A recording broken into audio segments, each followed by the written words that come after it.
This is Talking My Walking. I am Rodrigo Ribeiro, and today I'm going to talk about how culture and circumstances shapes who we are and how we behave.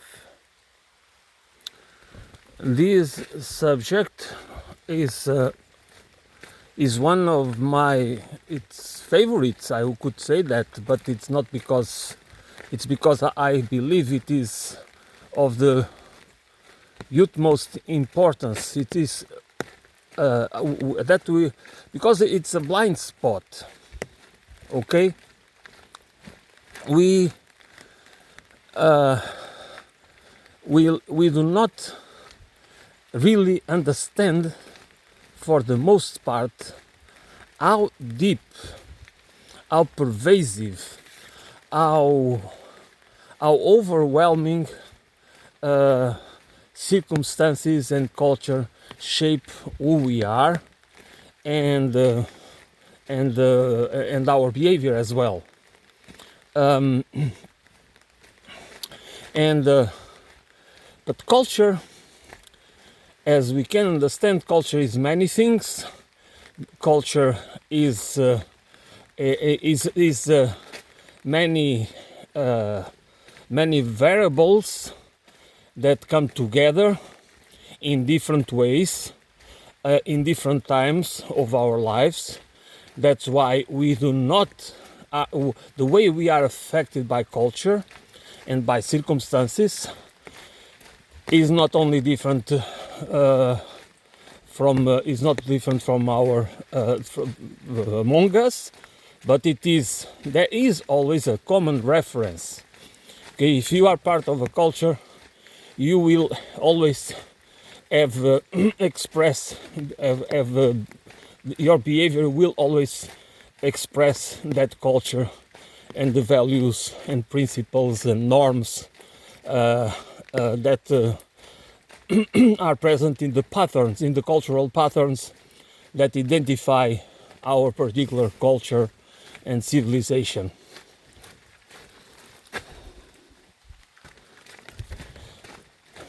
Because culture, we since we since a very young age that we are shaped by culture through our parents, through our the environment, the proximity environment. I mean, family, friends, school,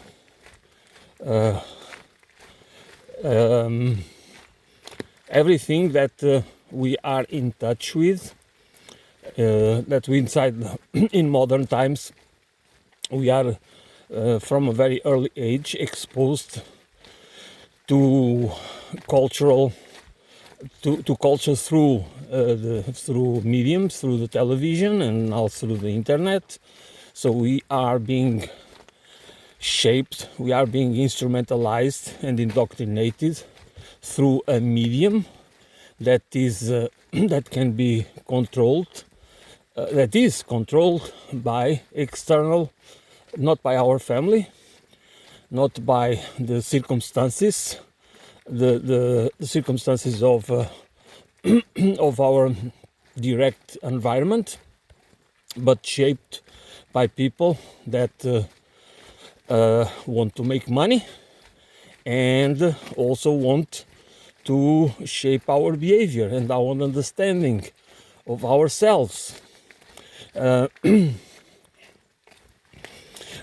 this is a very important, because if there is, nobody denies the importance of personality and temperament in the building of who we are, that is important in our behavior.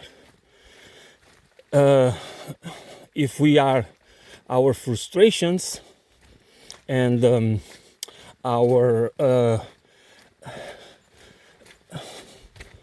anguish and all the things that we feel and that make us angry and make us eventually have behaviors that are unfriendly like as if we, in a certain way, we have a certain revenge against some, directly against some people, instead of building feelings of empathy and compassion. We develop feelings of antipathy, of and animosity, because the frustrations, we just don't know how to deal with it, and we just exhibit it in behavior. Sometimes it doesn't mean that the people that can be the target can become the target of our animosity based on our frustrations. Might be people that have nothing to do with our, but because of the proximity or whatever reason, they become the victims of that kind of behavior that is mainly learned, but as I said, is due to the circumstances in many cases. But of course, it has always to do with our temperament and personality. But that doesn't explain everything. As it is stupid to believe that evolution, that biology, or evolutionary biology, or evolutionary psychology explains everything, because it doesn't.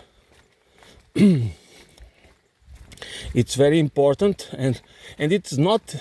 We do not need a PhD in any field, scientific field, or humanities, in order to understand that culture and circumstances do shape and take a huge toll on our behavior and on our identity, what we believe we are. And that is the way we can be instrumentalized, indoctrinated, and weaponized to the human, to demonize people, and to become fundamentalists, or to become to again, that our rage, that our basic emotions are weaponized. That's nothing to do with the condition, because rage, most of emotions are emotions like fear or rage, or any other basic emotion.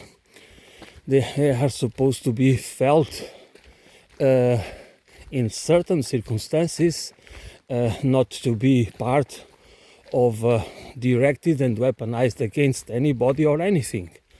It is. We are not to be fearful. We are not supposed to be fearful of all the time. We can be, because there can be cultural conditions created to make us fearful all the time against a perceived enemy, a real or created enemy, or something in between, and then our behavior will show these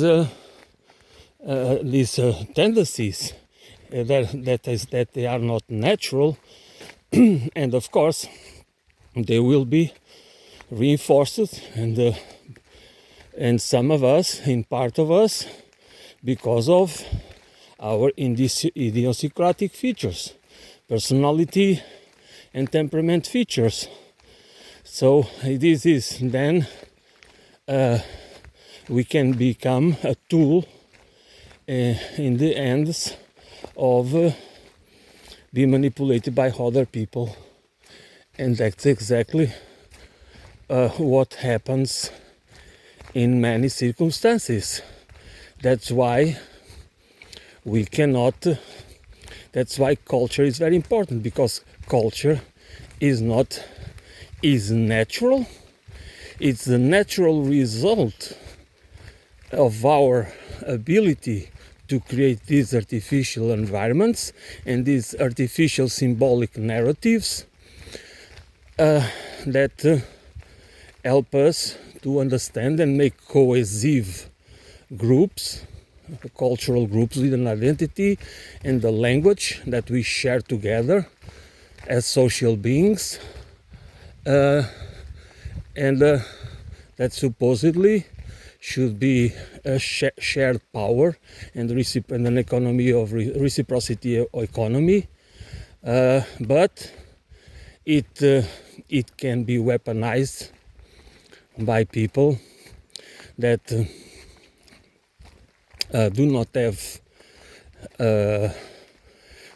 have scruples, that they want to use their skills. They are into the skills that they got from the group, because nobody is, and I emphasize this point, there is not such thing as a self-created or self-taught person. Okay?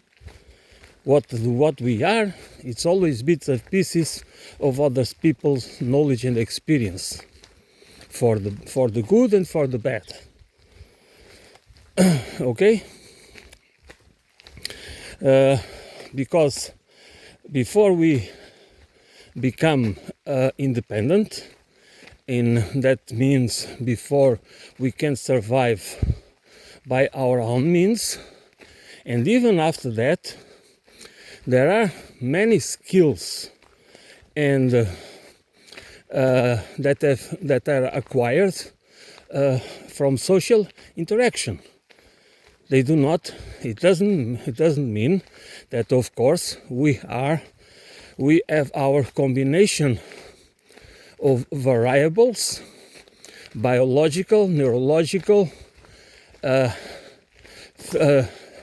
functional, physiological, that makes us more, that can make us use our creative imagination in ways that we can come up with new solutions. But that doesn't make us different from others, nor more important than others. It's just that we are different. But we could not do it out of nothing. It was out of our group, out of the shared knowledge that was accumulated by our group. So it's again an hypocrisy, and it is a belief to justify exploitation, to justify antisocial behaviors, to justify maximization of profit, accumulation of wealth and capital, and put primacy on private property ownership. And that's nothing natural about that, as it is a lie, another lie, the dualistic world of individualism versus collectivism. There doesn't exist that separation, that division is a fake argument that the capitalist class tries to use in order to divide us, because in order to exploit the sense of individualism that we all have, of course. We all are pretty aware that our lives are separated, are physically separated from the others, and we have to satisfy our needs by ourselves. So it seems in the surface that individualism makes sense, but we should understand that the individualism most people talk about is political and ideological. It has purpose, it has economic purposes, and to allow the accumulation of capital, exploitation, and social division, for control and exploitation, and to use most of the population as cattle, which doesn't make sense. I mean, it only makes sense when everybody is indoctrinated and instrumentalized, which means that people not only are subconsciously dominated by these ideas, or if you want, colonized by these ideas, but the economy, so the social environment and the economic system reinforces it, which means that we not only understand it theoretically in intellectual terms, but we also infer it, assume it in a dogmatic way, as if it is the truth about our lives, about our condition, and it's not true. There's nothing true about that. So we should understand that we should understand the consequences of this,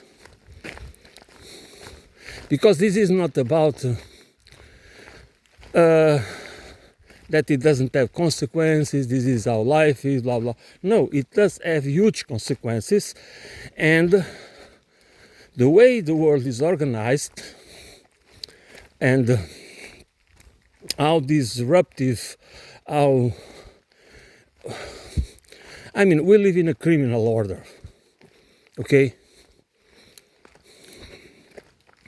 The order we have is it's criminal, it's organized crime. And this organized crime, not for the benefit of the collective. It is part of a collective, but small collectives, you know. There are big collectives and small collectives. And these groups, very powerful groups, run a criminal order, a criminal economic and financial order that is responsible for the war against everything, you know. Like there is a war on drugs, there is a war on this, there is a war on terrorists, there is a war on everything. There is a war on life, there is a war on nature, there is a war on humanity. And these are the people, and this is a global problem. It is not because it's a part of the long story of the imperialist civilization, because this is everything is this. We need to see the intersections. We need to understand how all of this is part of the dominant culture that shapes how we perceive ourselves and the world, and how this plays a huge role in transforming us into dysfunctional human beings We don't see or we don't perceive us as that, as such, because exactly the culture, the dominant culture shapes, colonizes us in a way that this is our identity, this is our environment, internal and external environment. And that's why we don't even understand, or we might, some of us understand it intellectually, but it doesn't matter because it doesn't change anything. That, as I said before, it needs to be a conscious, transformative process that doesn't really happen just by reading a book or watching a video or a documentary. You know, it needs to be a process, a daily process of transformation, which means that it is a conscious process of self-analysis through different lenses that we try to figure out what is the role of humanity on planet Earth, what is the meaning of life. And I'm not talking about a meaning of life separated from life. I'm not talking a meaning of life after death. I'm talking a meaningful life while we are living beings, living organisms on this earth, as part of perceiving life as a whole, not as divided in pieces and bits that can be exploited for profit and wealth accumulation and controlled privately. Because for those that do not agree, for those that understand life as it's bad, everything is bad because it's controlled by governments, it's state-owned, and the state is all of us, okay? But somehow, how can you understand that if it's owned privately is better? How can you believe that if you allow someone in your community to own everything and then dictate the rules for the rest of the community is better than that everything is owned by the collective, and you are entitled to some part, to a piece of land to grow your food, or you can have a cooperative or whatever you want to organize your collective. It has never been. It doesn't mean that private enterprise, which means that the private initiative is not important, because some people have good ideas, and ideas matter. Ideas have consequences, good and bad. That's why we cannot only think about the good without understanding the bad, and vice versa. That's why it is required a political agency in order to have to scrutinize and to have accountability. If there is no accountability, corruption, clientelism, and other forms of that will prevail. Because, again, usually the people attracted to power are already are sociopathic, are people with sociopathic and psychopathic traits. They are the ones that do not care about the consequences of their acts, because what matters to them is their objectives. And the more ambitious they are,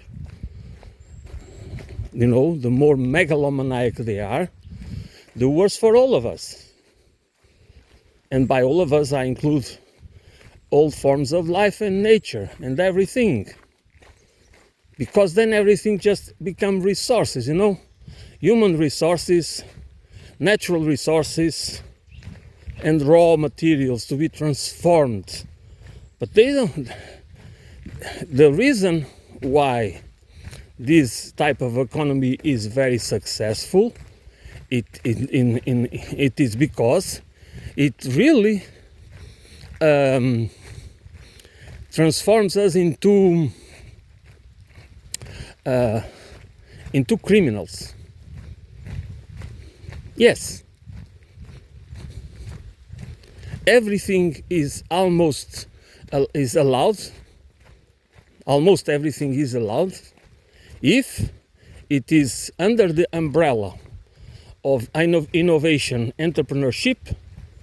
Almost everything is allowed, and especially in the financial sector, that is so.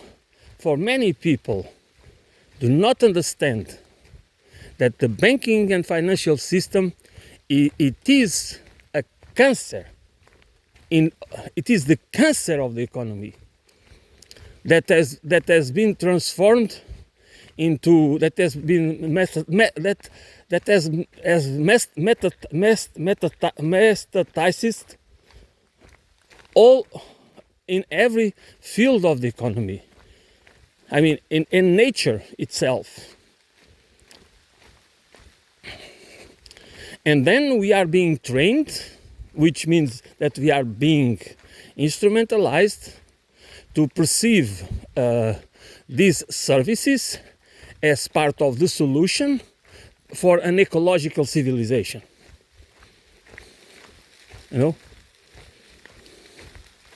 For whom? That is the question. And why should we agree that these people make all the rules, dictate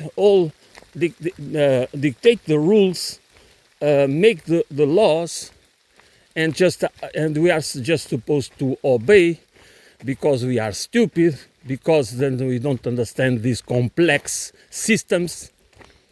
And why don't we understand them? Why is that? It's because exactly we have a culture of this individualistic, conspicuous consumerism. And by consumerism, I mean not only consuming goods, but consuming stupid ideas that become the reference for our identity, for how we behave, that shape our behavior, our habits, our beliefs and certainties and assumptions about life, about reality, about eternity, about everything. And we just, this culture shapes us in this individualistic way that we all believe that we know. We don't need anybody. We are being told what to believe. We are being, we are being captured by bad and misleading ideas. But for some reason, because this culture of individualism transforms us into it seems that we can't sort things out because we believe we have this power of choice, of free decision and free choice and free thinking as part of our nature, as part of our condition. And that's exactly wrong, because that's not how this is not human nature. That's how we are supposed to perceive ourselves, and we do, because we have been shaped to perceive ourselves like that, to be against any form of constructive and creative social interaction.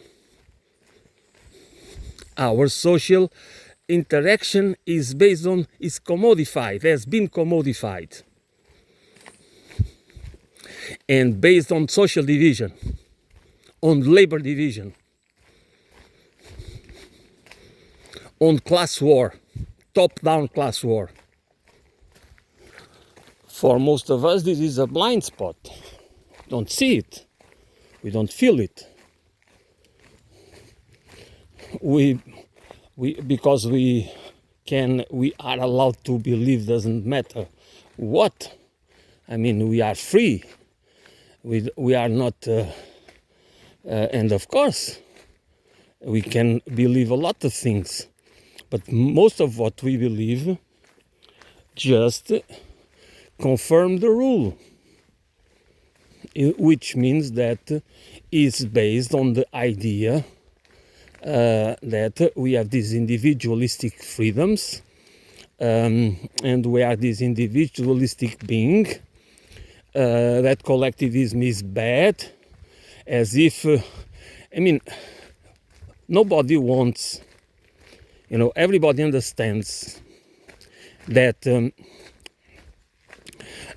we do not want to lose our individuality by being told by everything is a collective decision, okay? But we need to understand that for the purpose of survival, we need to have a collective purpose. The economy needs to have a collective purpose, and that collective purpose also includes nature and includes the other. It has to be a part of a conscious process of there is a wholeness. The economy is part of the society, and society is part of nature. Nothing happens in a void. Everything, as I said before, it happens in the web of life, in the web of nature.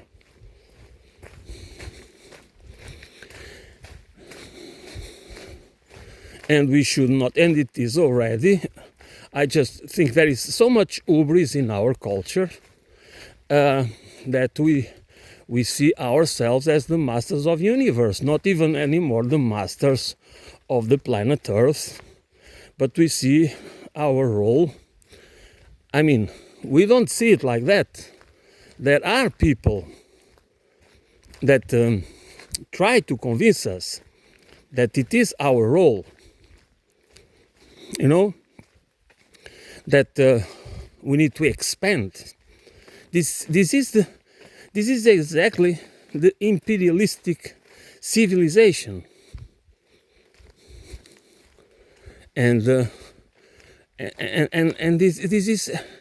this is beyond the pale. This hubris is part of this delusional understanding of life, and everything is based on transformation of not in respect, contemplation, and reciprocity and sufficiency. This is part of the process of accumulation, of expanding accumulation, expanding control,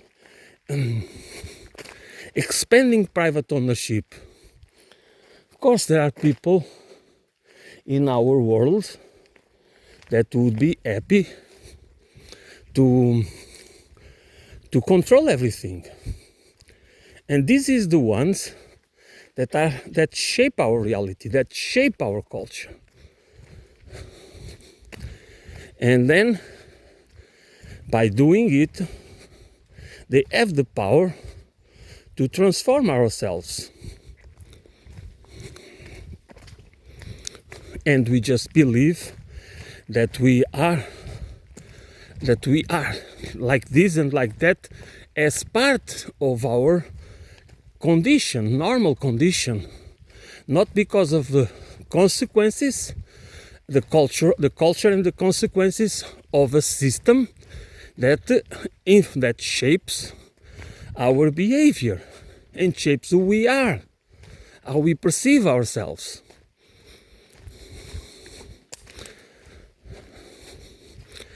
Because the rules, the principles, the norms, and the laws are responsible, make us adopt. They have a huge. We have to adapt. It's not a choice, and it's the educational system, the cultural system, the ethical system, the aesthetics, the punish and the rewarding system, and also guilt and shame, and our emotions, basic and social emotions, are exploited to fit in this system. So there is this combination, this interaction that creates the internal environment to make us perceive ourselves and behave and follow certain patterns, assuming that this is our nature, this is how human beings are, and there is nothing we can do to change it, because we have been always like that. And this assumption that we have always been like that is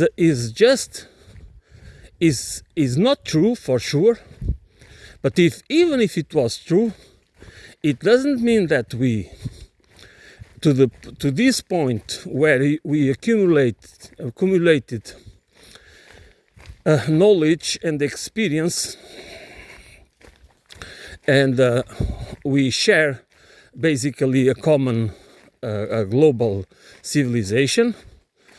We all use, at least the ones that can afford it, use the same kind of technologies.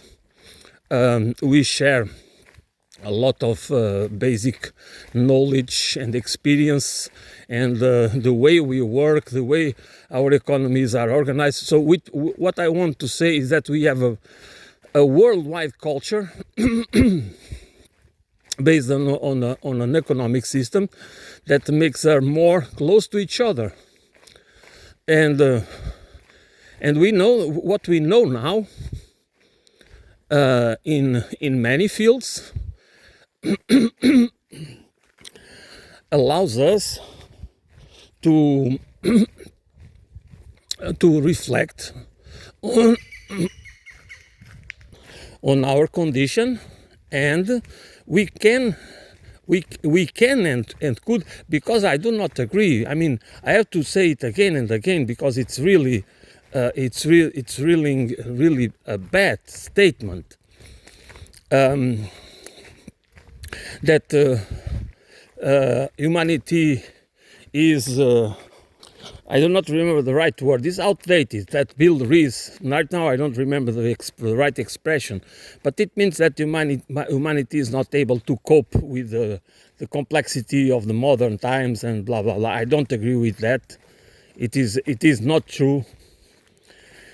What the problem is exactly that we are being instrumentalized by a culture that is based on division, on mindless consumption, on not pay. This is not our condition that we cannot pay attention. We are not able to have an attention span. Our attention span has been shortened, not because of anything wrong with our condition, but because of external circumstances. Because we don't have any our media today. What we are supposed to pay attention to many, and we cannot do it. That's why the reason why we only read the headlines, and we become less and less.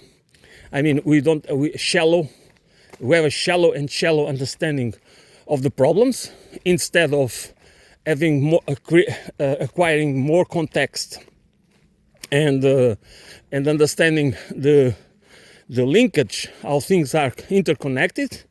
We just don't. We just go for what seems for wishful thinking, or for what seems to be logical, and what seems to be more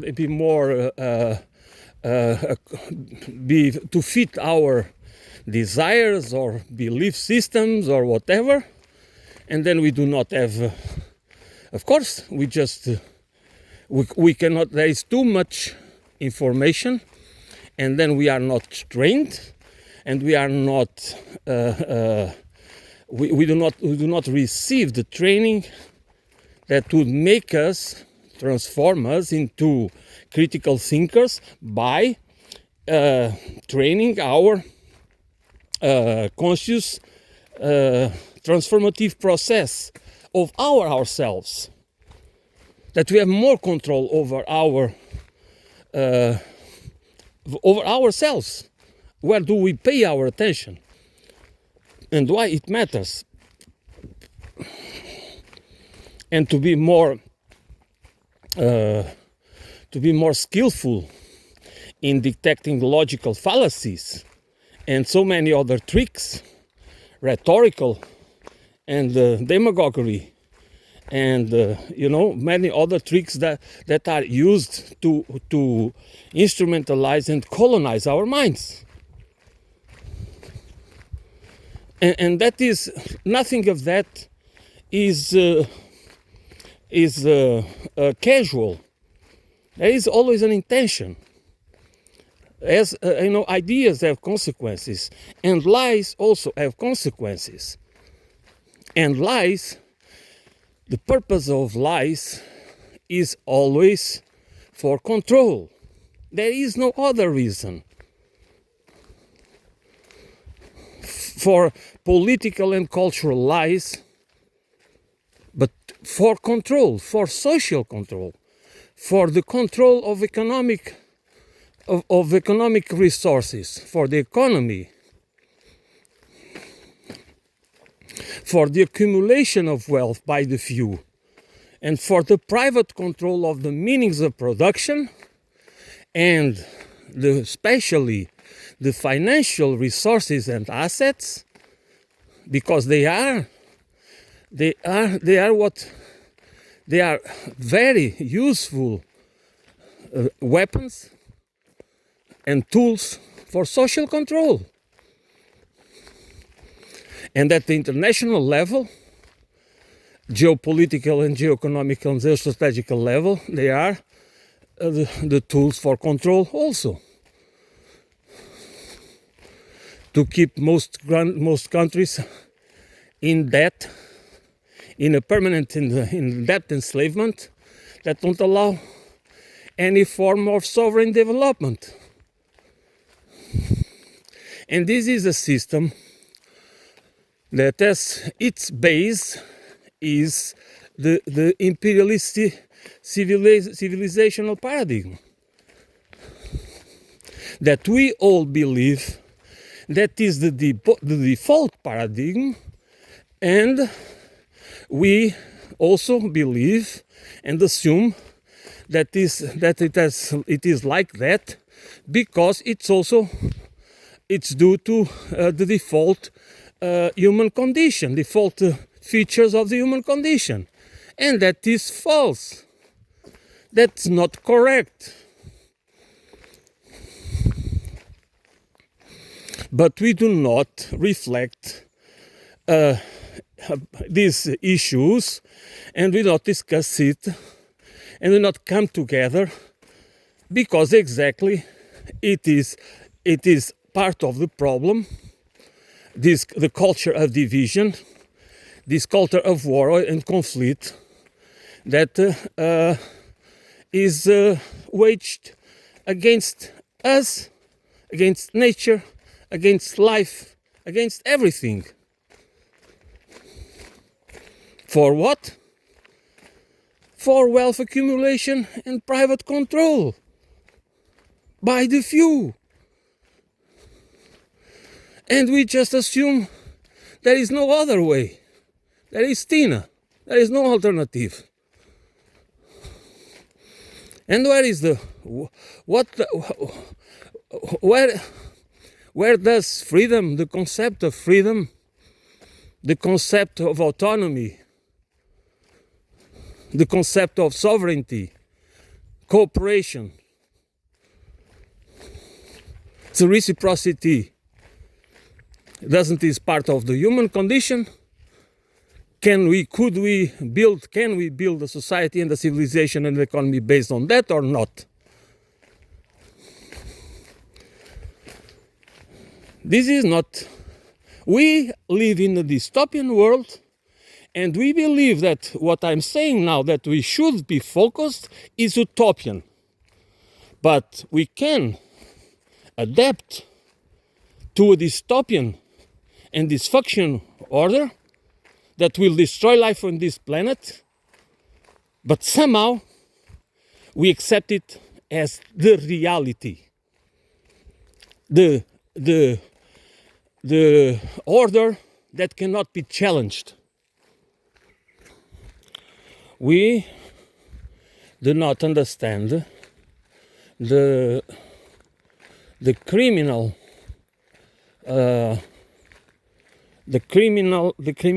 of this order. This order is controlled by. I mean, that's the problem. The plutocrats, and we have a class of plutocrats and oligarchs. You go back to ancient Rome. Or I mean, there has been always the same problem, but as I said before, this is a part of the civil imperialist paradigm civilization, but it doesn't mean that it is a problem of civilization itself. Okay, it is a problem of allowing. Of do not have a resilient civilization, a resilient culture. That's what we need now. That is resilient against the political takeover through ideological means and cultural means by the psychopaths and sociopaths, narcissistic and megalomaniac. Because, as Frederic Bastiat said, they will create for themselves a legal system to authorize them and a moral code to glorify them, and they will enslave all of us because we just become tools, useful idiots, cannon fodder, and disposable peons. And in modern times, even the ones that do benefit a lot with this system, like the professional managerial class, they also can become, if they not obey themselves, because this is a system that requires blind obedience, even at higher levels. Of course, if we need to understand that it is the level of obedience always grow, always becomes more assertive while it goes down the social ladder or ladder, whatever. But nevertheless, we do nevertheless at the higher positions that's why there is a rigid hierarchy, the rigidity, the inflexibility or inflexible hierarchy as a purpose. And the purpose of that is to keep the top 0.1% as safe as possible, because there might not be possible to keep to have absolute safety, but at least they can try to make it as safe as possible. And that's why we have this rigidity. So this cultural frame, and there is also always, that's why these topics and what I'm trying to do in my humble way, with all the limitations that all of us have, even the ones that take themselves as very, the ones that we are supposed to idolize, they do have limitations, and we need, whatever we try, however we try to have a deep understanding and holistic understanding of the problems, we are not able to put it together in one go.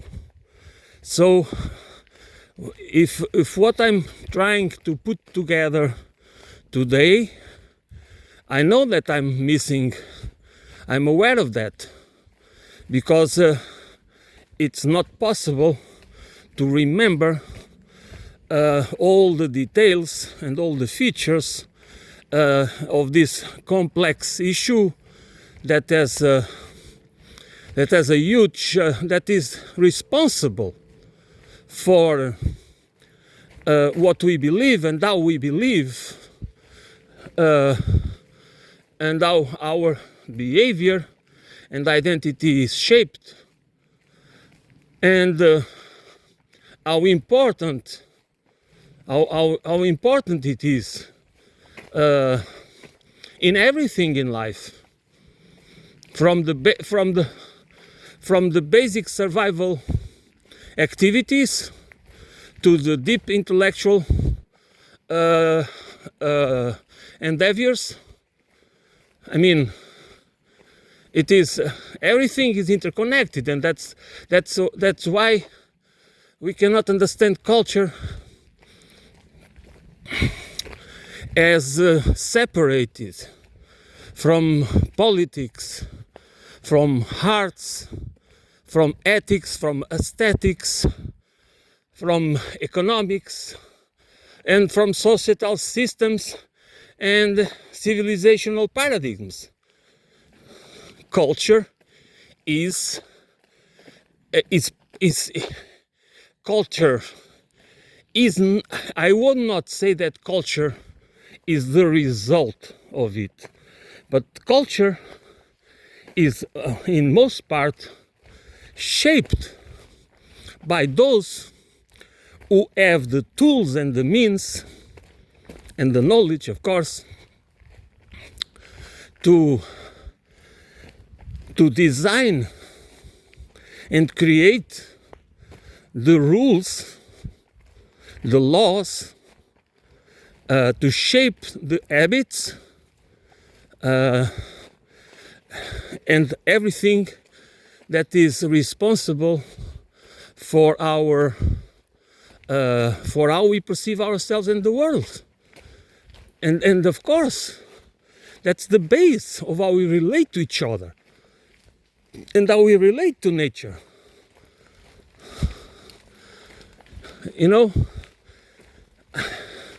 Because everything is interconnected.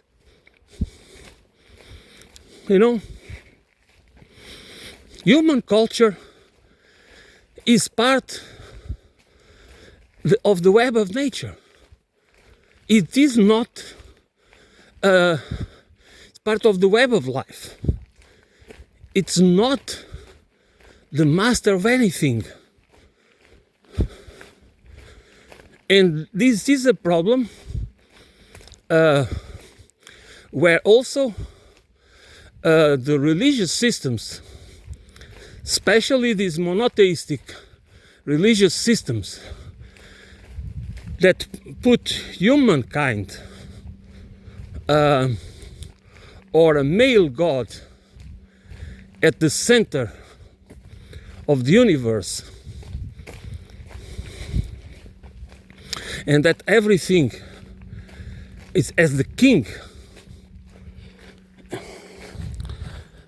of an order, hierarchically organized, from superior to inferior, from important to unimportant, where many of us and nature are just perceived as the externalities. They don't count.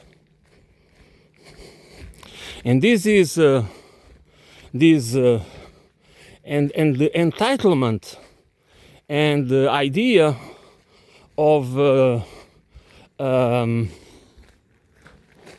acquired rights, even divine rights, it is obviously a cultural manipulation.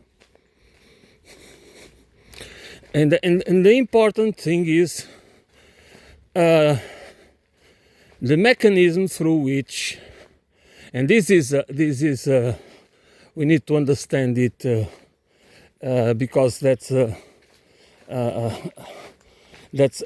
is part of the human condition. How we naturalize cultural features, because how they can become the laws, natural laws. They are cultural laws, but they can become natural laws for our species, for our communities, for our national identity.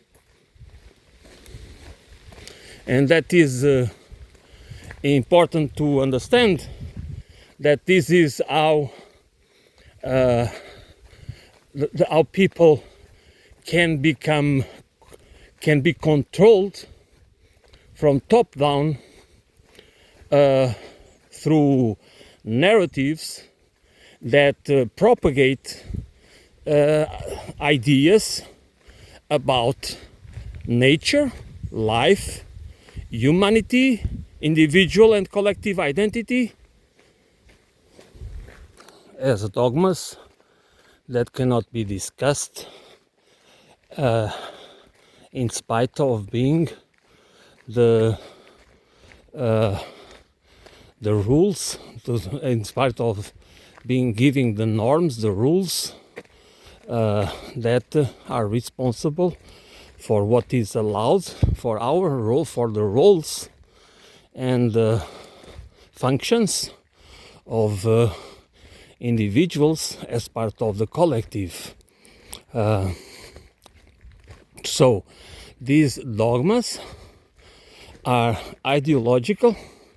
This is nothing to do with religion, this is nothing to do with spirituality, because spirituality is only about one thing: the recognition of wholeness of life, or the wholeness of nature. That is the conscious transformation, the conscious process of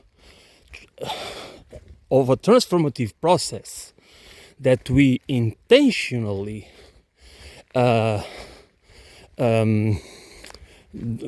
engage in order to see ourselves, to perceive and feel ourselves as part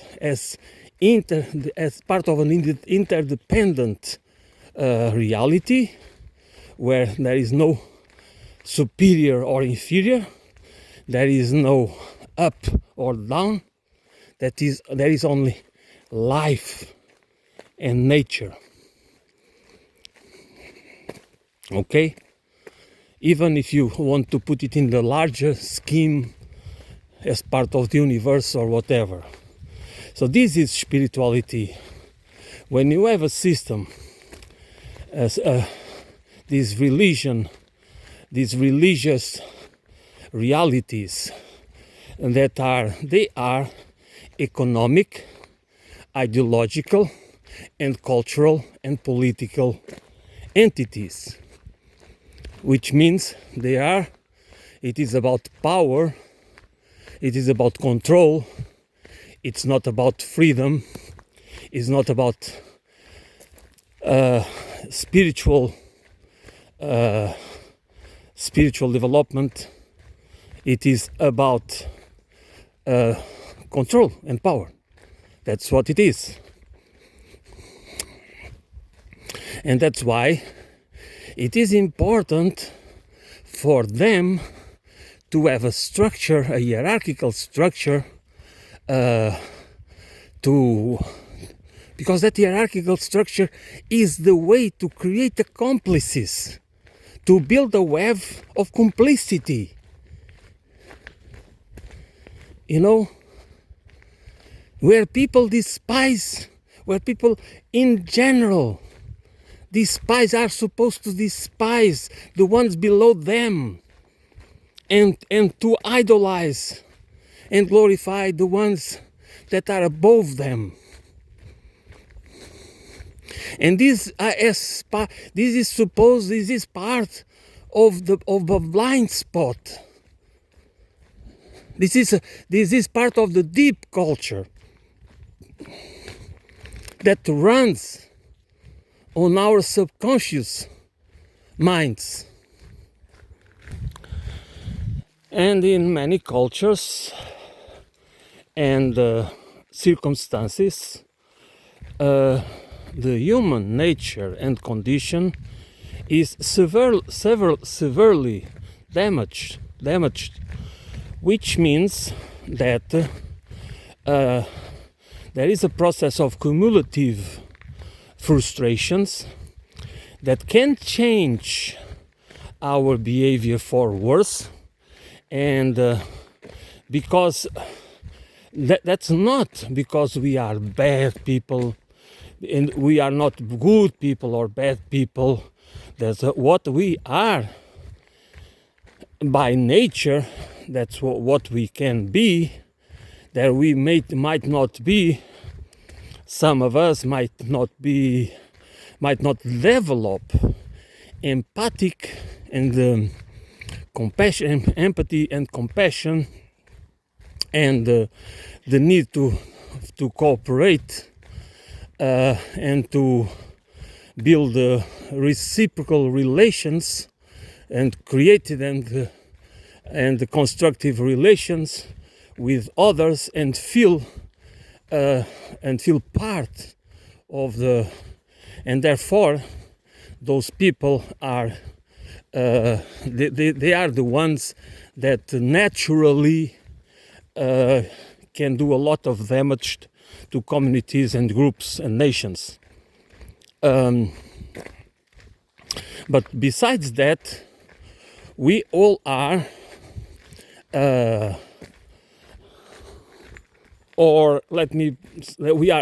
since we are so deep social beings, we do need our social dependencies and the interdependencies are very important to build the empathy and to create a human being that is balanced, that we can handle frustration, but that we are not submitted to a process of accumulation of frustrations that can lead to aggressive and even violent behaviors that are not based on our nature, but they are part of the consequences that we our rage have been accumulating And because there are natural desires that are part of human condition as animal, as living beings, that have needs and that have drives, and we need to respect them. Because if we do not have a social system, if we have a social system and a cultural system that does not respect these basic features of human needs and drives and desires, we are going to create monsters. When we think about soldiers killing and raping people, innocent civilians, this is not. We cannot. If you want to justify it with human nature or human condition, we are liars. Because if we want to ignore the circumstances of the sexual deprivation of the young man and the demonization and the dehumanization of the so-called enemies, and the group thinking and all the rest that goes with it, we do not understand. We understand nothing about human nature. We are just justifying and putting and making it sound like it is individual behavior. It's always individual behavior. There is nothing because it's bad people. It's like always the idea of rotten apples. That's ignoring the circumstances and the cultural. And by culture, I always mean economic, political, social, okay, ethical and aesthetical. That's it. We cannot understand culture without understanding this. This is a system that cannot be understood through modeling, through system modeling, complex system modeling, but through holistic comprehension. Modeling, by definition, excludes variables. It's framing, and it always leaves aspects that are important to understand the problems. This can only be done by this conscious process, transformative process of holistic, comprehensive understanding of the reality. This is not easy to do, but this is how we need to do it. If we want to rehumanize ourselves as human beings that understand and feel the connection, feel connected, understand, it's a feeling, the interconnection, feeling that's part of the web of nature and the web of life, not as separated from it. We need to do it for our own survival, for the survival of our humanity. Or maybe, if we believe that it's better to believe in transhumanism and become transhumans, as if it is a kind of upgrade that humanity should go through. I don't know. I believe this is going to be a disaster.